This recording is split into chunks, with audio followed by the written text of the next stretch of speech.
하나님의 은혜가 여러분들 가운데 함께 하시기를 주님의 이름으로 축원합니다. 온라인을 통해서 참여하는 분들에게도 하나님의 축복이 함께 임하기를 다시 한번 축원합니다. 이 히브리서 처음 시작할 때부터 예수 그리스도의 탁월성에 대해서 쭉 이야기를 했습니다. 예수 그리스도는 천사보다도 뛰어나고 모세보다도 뛰어날 뿐만 아니라 대제사장보다도 탁월한 분이다. 그래서 완전한 분이어서 완전한 하나님의 성전에서 완전한 대제사장으로서 완전한 제물이 되어 제사를 완성했다는 겁니다. 구약의 제사는 언제나 불완전한 제사. 그래서 제사를 드리는 제사장도 불완전하고 또 제물도 불완전하고 그리고 제사 드리는 방법도 불완전하다. 그걸 계속해서 반복해온 이유는 나중에 올 완전한 제사를 위한 하나의 예표, 하나의 모델, 하나의 어떤 샘플이었다. 그래서 마침내 하나님의 아들 예수께서 와서 그 제사를 완성했다는 겁니다. 이제 그 제사를 완성했기 때문에 그 예수님을 믿는 믿음으로 우리 모두는 죄 사함을 얻었고 하나님의 백성이 되었고 하나님 앞에 직접 나아갈 수 있게 되었다. 예수의 이름으로 하나님 앞에 나가서 기도할 수 있게 되었다. 그 은혜가 주어진 겁니다. 구약 시대에 드렸던 그 제사와 모든 것들은 이제 지나간 거예요. 다시 돌아갈 수 없는 겁니다. 이제 지나간 거기 때문에 이제 우리에게는 오직 예수 안에서 하나님의 은혜를 따라 살아가는 겁니다. 그래서 이제 예수를 믿게 된 주의 백성들이 앞으로 어떻게 살아갈 거냐? 12장 1절 2절에서 경주라는 말을 쓰고 있어요. 믿음의 경주. 저와 여러분들이 예수님을 믿고 그 믿음을 따라 이제 우리의 인생을 살아가는 겁니다. 이제 과거는 떠났어요. 옛날 제사 드리던 그 모든 것은 이제 과거의 것이에요. 거기에 집착할 이유가 없습니다. 모델하우스를 지어서 거기 정말 멋있다, 정말 깨끗하다, 정말 좋다 아무리 감탄사를 바래도요, 본 건물 아파트가 다 세워지고 분양이 끝나고 입주가 시작되면 이 모델하우스는요 헐어버립니다. 헐어버려요. 더 이상 거기는 필요 없는 거예요. 그냥 본 건물이 세워지기 전에 보여주는 것, 이렇게 세워질 거다, 이거다 라고 보여주다가 이제 본 건물이 세워지면 다 철거합니다. 왜? 거기는 살 곳이 아니거든요. 영원한 곳이 아니거든요. 그래서 제사라고 하는 부분을 생각해 보면 우리 하나님께서 이스라엘 백성들에게 모세를 통해서 제사 제도를 자세히, 제사장이 어떻게 섬기는지, 제물은 어떤 것을 사용하는지, 그리고 어떤 방법으로 드리는지 자세히 설명해 주었습니다. 그것은 앞으로 올 온전한 제사, 앞으로 드릴 온전한 제사, 즉 하나님의 아들 예수께서 이 땅에 오셔서 온전한 제사를 드릴 것을 하나의 샘플로 보여준 거다. 이제 예수께서 완전한 제사를 드렸기 때문에 예수를 믿는 믿음 안에 들어온 자들은 이 제사에 참여한 자가 된 거예요. 이 제사를 통해서 저와 여러분들의 죄가 씻김 받았는데 이 죄를 위해서 다시 제사를 드릴 필요가 없는 겁니다. 한 번의 제사로 끝난 거예요. 그 한 번의 제사가 뭐예요? 십자가의 죽으심이죠. 그 십자가의 죽으심으로 저와 여러분들이 이제 죄사함 얻었기 때문에 다시 양을 잡을 필요 없고 다시 예수를 십자가에 못 박을 필요가 없다는 겁니다. 그래서 우리는 그 믿음 안에서 살아가게 되었어요. 자, 그러려면 이제 예수를 믿는 믿음을 굳게 하고 이제 우리의 길을 걸어가는 거예요. 우리의 길을 달려가는 거예요. 우리 한번 1절 다시 한번 읽어볼까요? 1절 다시 한번 읽어봅니다. 이러므로 우리에게 구름같이 둘러싼 허다한 증인들이 있으니 모든 무거운 것과 얽매이기 쉬운 죄를 벗어버리고 인내로서 우리 앞에 당한 경주를 하며. 저는 신앙생활하면서 그 샘플이 있다는 게 참 좋은 것 같아요. 믿음의 선진들이 있다고 하는 것. 어떻게 저들이 믿음으로 살았는지 우리가 관찰해보고 나도 저렇게 하면 되겠다, 나도 저렇게 하면 되겠다. 예를 들면 운동선수들에게도요 코치가 있어요. 예전에 박세리 선수가 이제 미국의 그 골프 대회에서 우승을 했습니다. 여러 차례 우승을 했어요. 그러면 박세리 선수가 세계에서 골프를 제일 잘 치는 선수잖아요. 그렇죠? 제일 잘 치는 선수인데 그러면 박세리 선수보다 더 잘 치는 사람이 없으니까 항상 우승하는 거예요. 근데 여러분 우승할 때에 그 뒤에 코치가 없을까요? 자기 스스로 다 하는 걸까요? 아니에요. 누군가가 가르쳐주는 사람이 있는 거예요. 그리고 선수는 이 세계에서 가장 훌륭한 선수라 할지라도 뒤에서 코치가 하나하나 가르쳐줘요. 행동 하나하나. 또 타격을 할 때라든지 스윙폼이라든지 그것들을 하나하나 가르쳐주면서 이때는 이렇게 해라, 이때는 이렇게 해라. 그러면서 계속해서 자세를 교정해 주면서 선수로 나가서 활동할 수 있도록 그렇게 만듭니다. 근데 믿음으로 사는 저와 여러분들에게도 그 샘플이 있는 거예요. 그래서 우리가 늘 성경을 읽고 성경 말씀을 듣고 성경에서 이렇게 말씀하고 있구나. 성경 인물 가운데 다니엘은 이렇게 살았구나. 요셉은 이렇게 살았구나. 다윗은 이렇게 살았구나. 또 뿐만 아니라 우리 기독교 역사 속에 지난번에 야누스라고 하는 사람이 이렇게 살았구나. 또 클레로의 버나드라고 하는 사람이 이렇게 살았고 어거스틴은 이렇게 살았고 마틴 루터는 이렇게 살았고 그러면서 그들이 살았던 길을 우리가 보는 거예요. 아니 멀리 갈 것도 없어요. 우리 교회 안에도 기도 열심히 하는 분들을 보면 저 사람들은 어떻게 기도를 저렇게 열심히 하지? 어떻게 시간 내서 이렇게 기도를 할까? 또 어떤 분들은 열심히 봉사하고 섬깁니다. 저분은 어쩜 저렇게 열심히 섬길까? 비결이 뭘까? 그런 이야기들을 통해서 우리가 배울 수 있는 어떤 샘플들이 있다는 것은 은혜입니다. 아무도 걷지 않은 길, 누군가가 그 길을 걸어가면 그것이 길이 된다고 그래요. 그것을 계속 가다 보면 길이 되는데 길이 나 있으면 뒤따라오는 사람 너무 좋은 거예요. 왜? 길이 나 있으니까. 길 따라 가면 되거든요.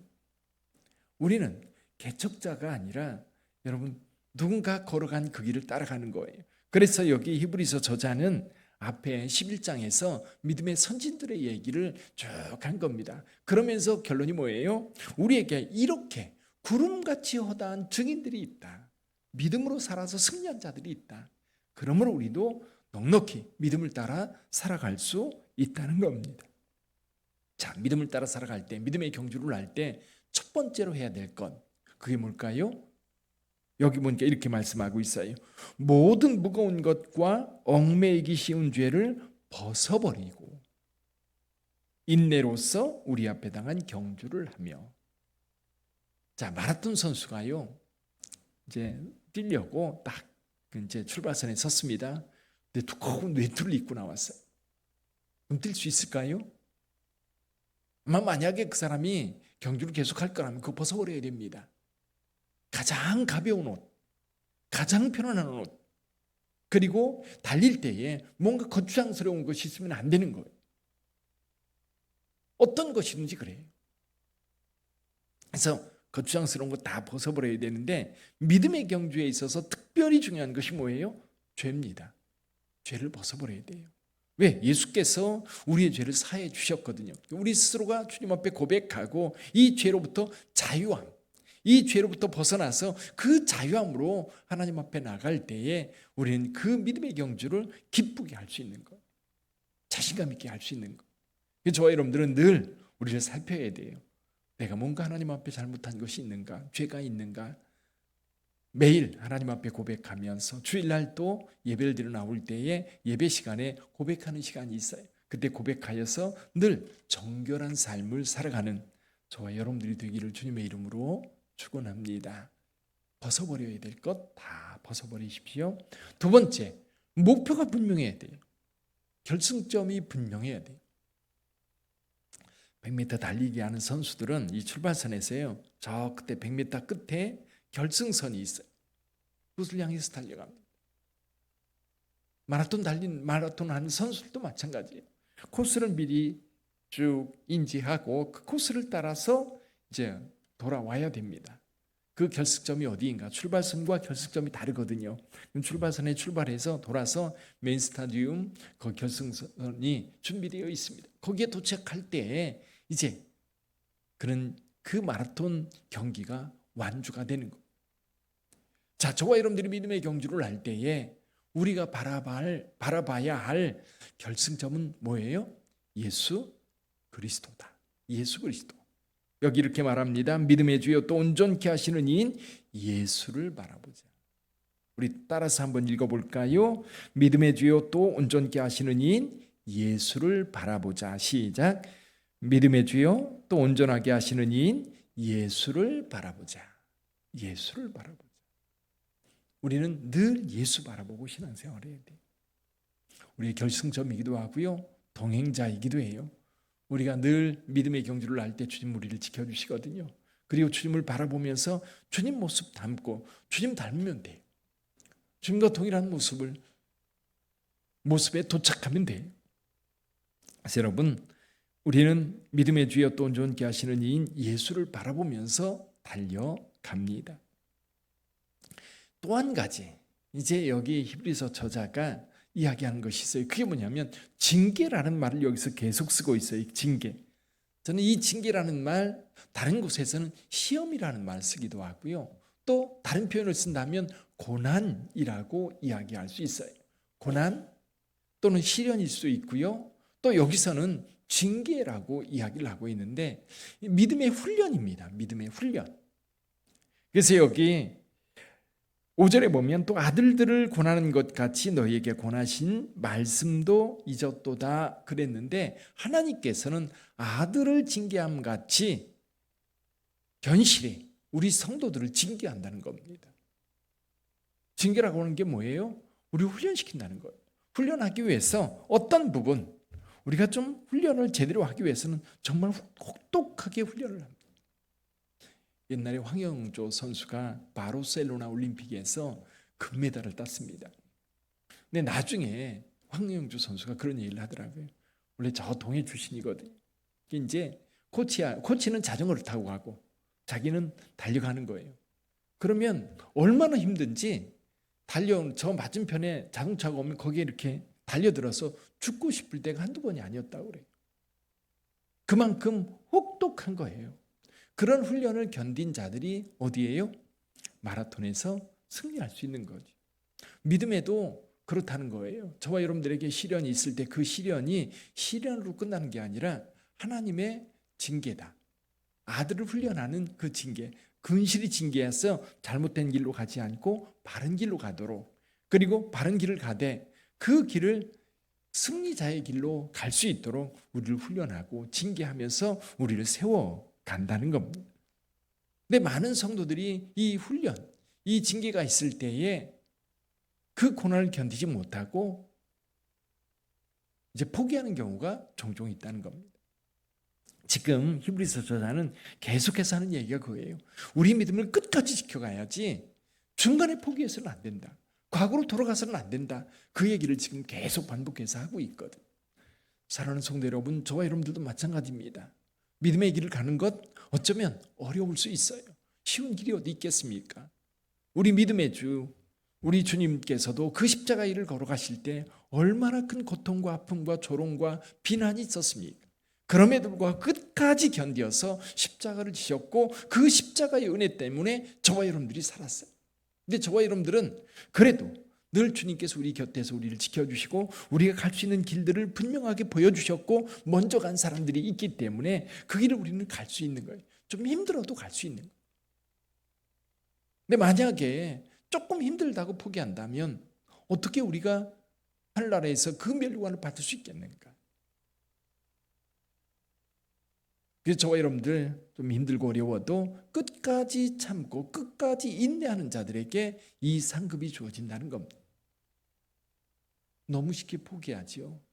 조금만 감정 상해도, 조금만 힘들어도, 조금만 내 마음에 안 들어도 그냥 포기하고 그런 경우가 얼마나 많습니까?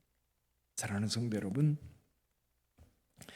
믿음의 주여 또 온전케 하시는 이를 바라보면서 우리의 신앙의 길이 때로는 시험이고 때로는 훈련이고 때로는 시련일 뿐만 아니라 여기서 말씀하고 있는 징계를 알지라도 그것을 극복하고 마침내 저 끝에서 주님을 만나 주님께서 예비하신 그 멸류관을 모두가 받는 저와 여러분들이 되기를 주님의 이름으로 축원합니다.